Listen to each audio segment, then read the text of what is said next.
εδώ και 3 μήνες, όταν ξεκίνησε όλο αυτό το σκηνικό να παίζεται με τη συνάντηση τώρα στη Νέα Υόρκη, δεν μπορείτε να φανταστείτε τι φιλοδοξίες υπήρχαν. Πλέον έχει κατεβεί τόσο πολύ ο πύχης που δεν νομίζω καν ότι θα μπορούμε να μιλάμε για στοιχειώδη επιτυχία της συνάντησης μας. Και βεβαίως κατέβασαν και οι Τούρκοι, διότι βλέπουν ότι τα μηνύματα που έρχονται από την Ουάσιγκτον δεν είναι θετικά. Το αντιλαμβάνονται αυτό. Ο Τούρκος λοιπόν συνεχίζει την παραδοσιακή πολιτική του, κρατάει ένα φύλλο σικής έναντι της Ελλάδος, δεν ξέρουμε για πόσο, μπορεί το φύλλο σικής να πέσει αύριο. Αυτό το οποίο γίνεται τώρα είναι η συνέχιση της παραδοσιακής οθωμανικής διπλωματίας. Κάνουν το άσπρο μαύρο, προσπαθούν να πείσουν τους δυτικούς ότι όλα βαίνουν καλώς μεταξύ Ελλάδος και Τουρκίας, προσπαθούν να διαχωρίσουν τον ελληνισμό σε κυπριακό ελληνισμό και ελλαδικό ελληνισμό.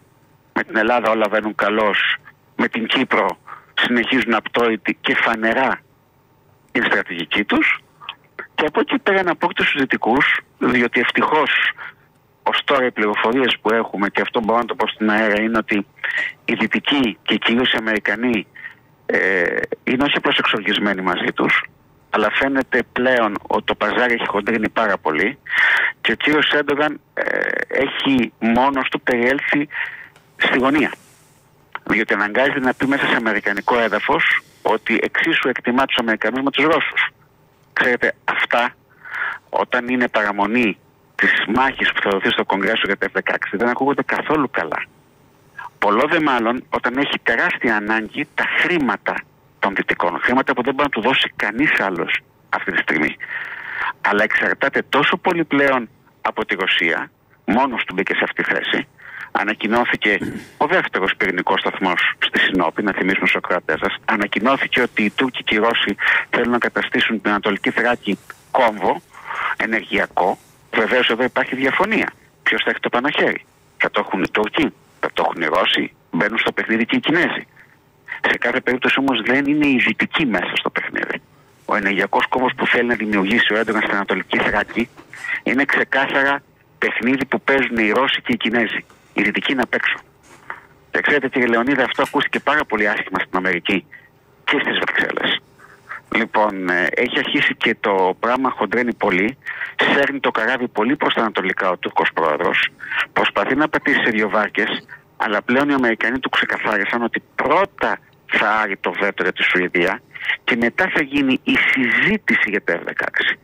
Και διπλωματικά δεν ακούστηκε πολύ καλά το να επιτεθεί στον πρόεδρο της Επιτροπής Εξωτερικών Υποθέσεων, τον κύριο Μενέντες. Ήταν μια λάθος διπλωματική κίνηση. Εντελώς λάθος. Ούτε ήταν πολύ ωραίο και κομψό να προσβάλλει Αμερικανοί δημοσιογράφους στην Αμερική.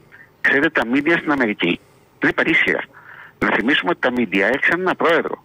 Ένα πρόεδρο που εκ των υστέρων λέμε ότι ήταν τους πιο πετυχημένους, ο Ρίτσαρντ Νίξον. Και όμως τον έριξαν τα μίντια. Τα μίντια κράτησαν στην εξουσία άλλους προέδρους, οι οποίοι ήταν πλήρως αποτυχημένοι, όπως ο Μπιλ Κλίντον, που κανονικά θα έπρεπε να έχει καθαρεθεί. Και όμως είχε την αγαστή συνεργασία των μίντια στην Αμερική. Έχουν λοιπόν τεράστια ισχύ. Το να πάει να προσβάλλεις, το να κινητοποιεί όπως κάνει έκκληση συμμετέχει, έχει κινητοποιήσει όλους τους τουρκικής καταγωγής Αμερικανούς να εκλέξουν φύλλα προσκύμενους στην Άγκυρα βουλευτές και γερουσιαστές. Αυτό δημιουργεί αντισυσπυρώσεις, γιατί η Τουρκία έχει κάνει γενοκτονία. Όπως είπαμε πριν και στους Ποντίους και στους Αρμενίους, έχει στραφεί εναντίον του Ισραήλ. Βλέπουμε τι κάνει στην Κύπρο, άρα λοιπόν βλέπουμε τι κάνει με τους Κούρδους.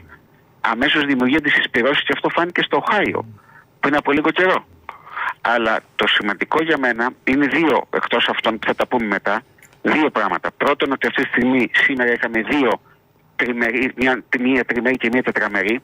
Ελλάδος, Κύπρο, Ισραήλ, που θα μπει και η Αίγυπτος αύριο, και Ελλάδος, Βουλγαρίας, Ρουμανίας, Κροατίας. Πολύ σημαντικές επαφές. Και το δεύτερο, το οποίο μπορώ να το μεταφέρω γιατί μιλώ με Αμερική, είναι ότι πλέον δεν είναι βέβαιη η υποψηφιότητα του κυρίου Μπάιντεν για τις προεδρικές εκλογές. Βλέπει το Δημοκρατικό Κόμμα ότι ο κύριος Μπάιντεν βιολογικά δεν μπορεί να ανταπεξέλθει στις ανάγκες μιας προεκλογικής εκστρατείας. Και ξαναέρχεται στο προσκήνιο η κυρία Χίλαρι Κλίντον. Κρατήστε το αυτό. Μπορεί να έχουμε τεκτονικές αλλαγές μέσα στους επόμενους μήνες. Θα δούμε εάν ο κύριος Μπάιντεν πιεστεί, γιατί δεν είναι συνηθισμένο να μην κατέρχεται για δεύτερη φορά ένας πρόεδρος που έχει ήδη εκλεγεί και ο οποίος δεν βαρύνεται με κάποιο μεγάλο σκάνδαλο. Ως τώρα αυτό που ακούγεται για το γιο του είναι σε πολύ μικρό, πολύ χαμηλό επίπεδο. Θα δούμε αν μπορεί να επηρεάσει την εκστρατεία του. Άρα λοιπόν πρέπει να είμαστε σε εγρήγορση, πρέπει να κινητοποιήσουμε όλους τους φίλους μας στις ΗΠΑ που ήδη διεξάγουν τεράστιο αγώνα να πάρουν θέση μάχης. Και αυτό πρέπει να το κρατήσουμε και να βλέπουμε ακριβώς τη μεγάλη εικόνα, τη μεγάλη σκακέρα που παίζεται, και φυσικά να μην ξεχνάμε ότι επί Κλίντον και Ομπάμα είχαμε την υιοθέτηση μιας πολύ σκληρή πολιτικής της Αμερικής έναντι της Ρωσίας. Άρα λοιπόν δεν νομίζω ότι ως προς το θέμα της Ουκρανίας, αν εκλεγεί η κυρία Κλίντον, θα έχουμε αλλαγή. Είναι όμως νωρίς ακόμα. Απλώς επισημαίνω αυτά τα σημεία που περάσανε κάτω από το ραντάρ πολλών δημοσιογράφων σήμερα, Ελλήνων, έχουν εστιάσει σε άλλα θέματα, αλλά εμείς πρέπει να βλέπουμε και αυτά και να προετοιμαζόμαστε. Γιατί οι Τούρκοι, βλέπετε, δραστηριοποιούνται πολύ έντονα και το παιχνίδι πλέον, ευτυχώς οι Αμερικανοί για την ώρα έχουν καταστήσει σαφές ότι παίζεται και μέσω Ελλάδος, και αυτό είναι πολύ σημαντικό και κρατήστε για μας, ότι πρέπει να εξομαλύνουν τη σχέση με την Αθήνα. Γι' αυτό βλέπετε ότι παρόλο που τελείωσε το μορατόριο στις 15 του μηνός, σήμερα έχουμε 19 και ακόμα δεν κινούνται πολύ στα πράγματα στο Αιγαίο. Εκεί που παίζει το όλο παιχνίδι η Τουρκία είναι στην Κύπρο μας.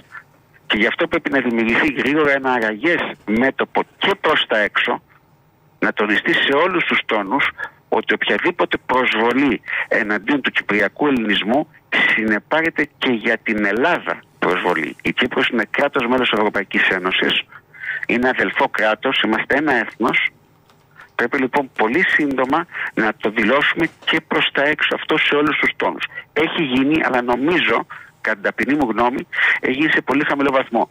Και μια επισήμανση, χωρίς να αναφέρω το πρόσωπο και ούτε φυσικά να κατηγορήσω κανέναν, γιατί το άκουσα. Θεωρώ λάθος την άποψη που εκφράστηκε χθες, ότι πρέπει η Ελλάδα να προχωρήσει στην εκπόνηση ενός οδικού χάρτη για να ενταχθεί η Τουρκία στην Ευρωπαϊκή Ένωση. Το θεωρώ λάθος. Λάθος στρατηγική.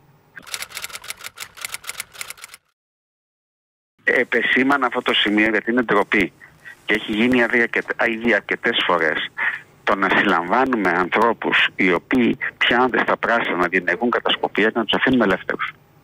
Αυτή η πρακτική πλέον πρέπει να σταματήσει. Έχει επιληφθεί ο εισαγγελέας, υπάρχουν σχετικές διατάξεις, πρέπει λοιπόν να εφαρμοστεί ο νόμος. Δεν τίποτα άλλο. Υπάρχουν διατάξεις. Θυμάμαι τη φράση που λέγεται σε εμάς νομικούς, το έχει ακούσει όμως σίγουρα και ο Σπύρος, που είχε πει κάποτε ένας χωρικός στο βασιλιά της Πρωσίας, υπάρχουν δικαστές στο Βερολίνο.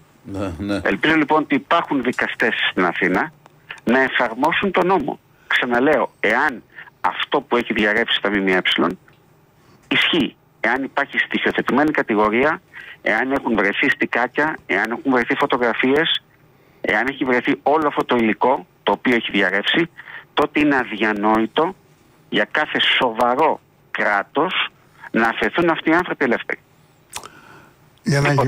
Γιατί είναι πολύ σοβαρή υπόθεση από ό,τι μου έχουν πει, και δεν είναι η μόνη, είναι η τέταρτη σοβαρή υπόθεση η οποία σκάει, να το πω δημοσιογραφικά, τα τελευταία χρόνια.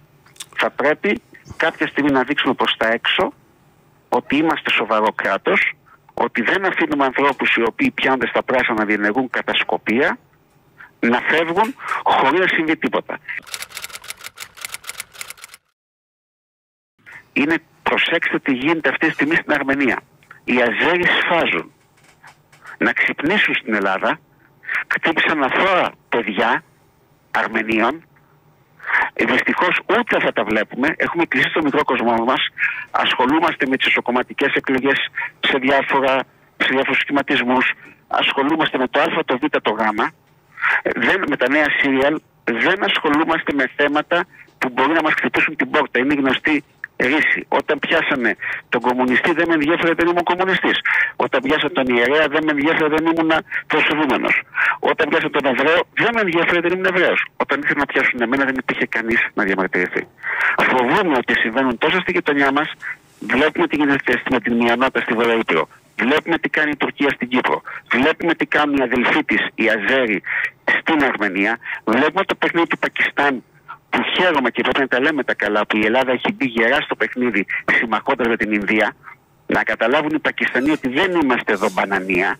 Αν θέλουν να παίξουμε έτσι, Και εγώ πάντα λέω στα μαθήματά μου, να τα ακούσουν οι ακροατές σας λοιπόν, το Πακιστάν ήταν η μόνη χώρα που ετάχθη υπέρ της Τουρκίας στον ΟΗΕ μετά την ανακήρυξη του ψευδοκράτους. Να θυμίσω ότι προχθές η Τουρκία εγκατέστησε προτέκτορα κυβερνήτη στα κατεχόμενα εδάφη στη Βόρεια Συρία. Δεν άνοιξε μύτη. Και φυσικά αυτό έγινε, ασχέτως της διαμαρτυρίας Δαμασκού, έγινε με τη σύμφωνη γνώμη της Ρωσίας. Δεν άνοιξε, εδώ στο ΜΜΕ δεν έπαιξε καθόλου. Δεν έγινε μια καταγγελία στον ΟΗΕ ότι η Τουρκία κατακτά έδαφος της Συρίας άλλου κράτους, όπως έκανε στην Κύπρο.